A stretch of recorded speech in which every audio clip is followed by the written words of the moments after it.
Good morning mga kabro.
Nabasa na to.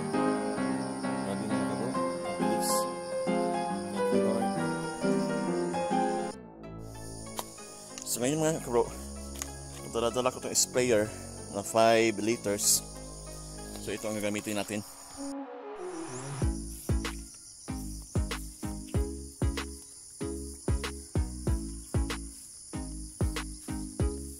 So ito mga kabro, lalagyan ko siya ng may medisina mga kabro.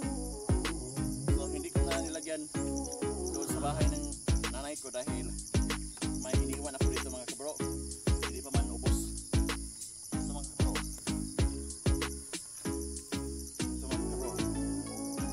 so sobra naman ito mga kabro. So ito ang gagamitin ko, ang spray. Gamit yung bago natin sprayer.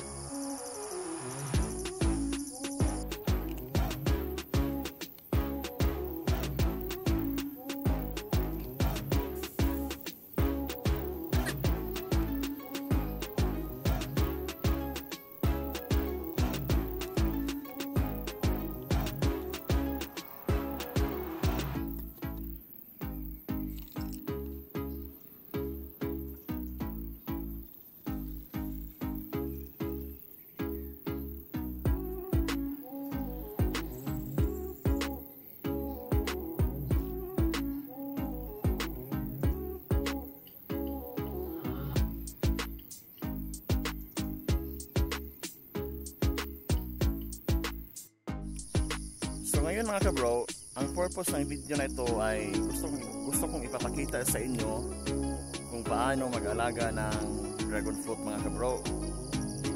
So may tatlong mission tayong gagawin ngayon.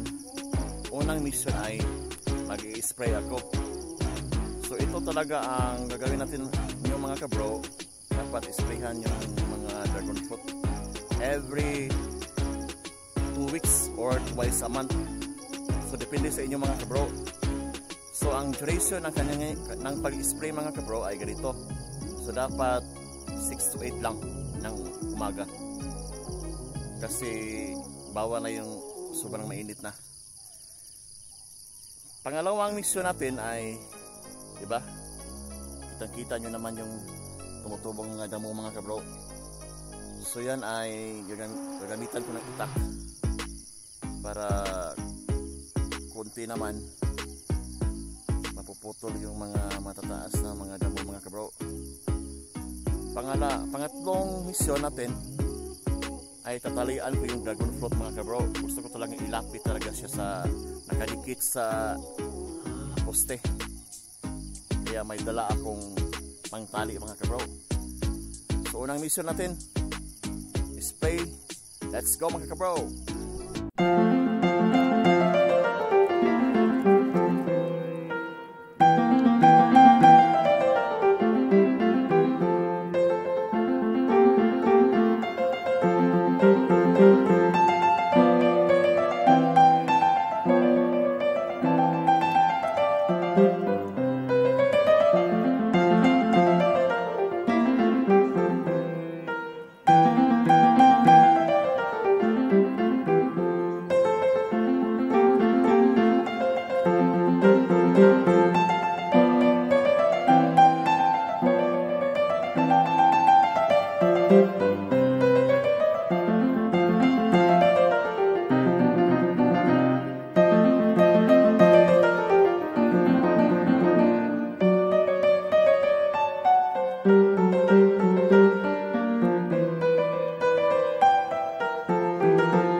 Di ba sinabi ko sa inyo mga kabro na fungi? So ito lang ang halimbawa na may fungi na o parasite na nakatira sa sumisira sa ating dragon fruit mga kabro.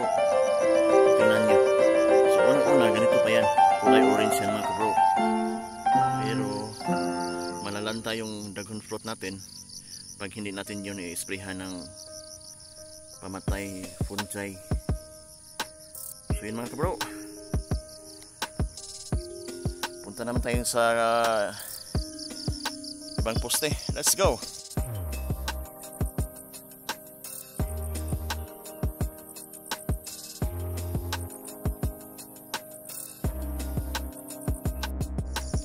So ngayon mga kabro, bibigyan ko kayo ng tips o tip kung paano mag-alaga ng dragon fruit. So mga kabro, para maka-save naman tayo sa mga gastusin, kung kaya nyong gumawa, kayo na lang mga kabro, kagaya ko mga kabro. So hindi na ako naghanap ng tao para mag-spray, so kaya ko naman, kunti lang naman to, 30 post. So yan mga kabro, so save talaga ng money pag ikaw mismo ang gagawa. Ano naman mga kabro, ano lang, exercise. Kasi yung lugar ko na pinagtanan ng dragon fruit medyo matirik mga kabro, hindi sa level. So kailangan mo mag-ingat sa paglalakad. Kaya baka ka madulas dahil yung mga damo may hamog. So yun mga kabro, patuloy natin, let's go. So may nozzle tayo mga kabro. So nandun ang tangke. So ganito mga kabro, ang sa nozzle mga kabro, may, kung gusto mo, pag pindutin mo yan mga kabro, so para hindi mapagod yung daliri mo sa kakapindot mga kabro, ipupush mo lang yan mga kabro, diba? Gusto na siyang aagas mga kabro. Pag ano naman mga kabro, pag medyo wala ng tubig na lalabas, ang gagawin mo ay yan mga kabro, tingnan nyo, di ba okay mga kabro, let's go.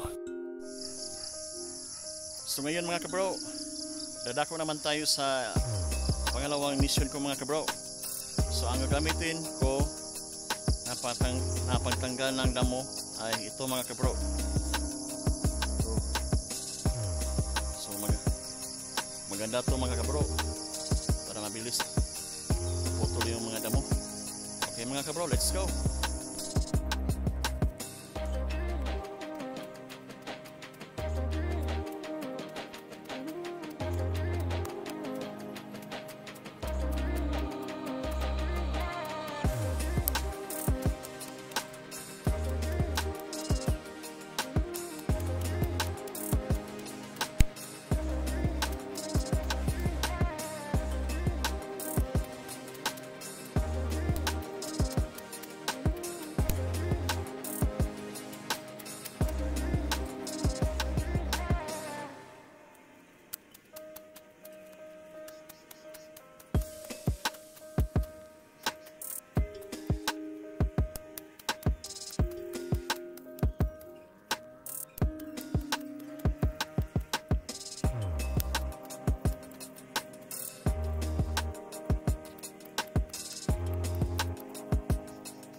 So mga kabro, hindi ko na pagpatuloy yung pagputol ng damo-damo dahil kanina may dumating. Kinuha na, pinutol niya yung damo-damo para ipakain niya sa kanyang kalabaw. Para naman may purpose o may ano ba? Ano tawag din mga kabro? May use, may gamit naman itong damo. So siya na lang ang magtanggal dyan mga kabro at ipakain niya sa kanyang kalabaw. Hanggang dito na lang ako mga kabro. See you on my next video.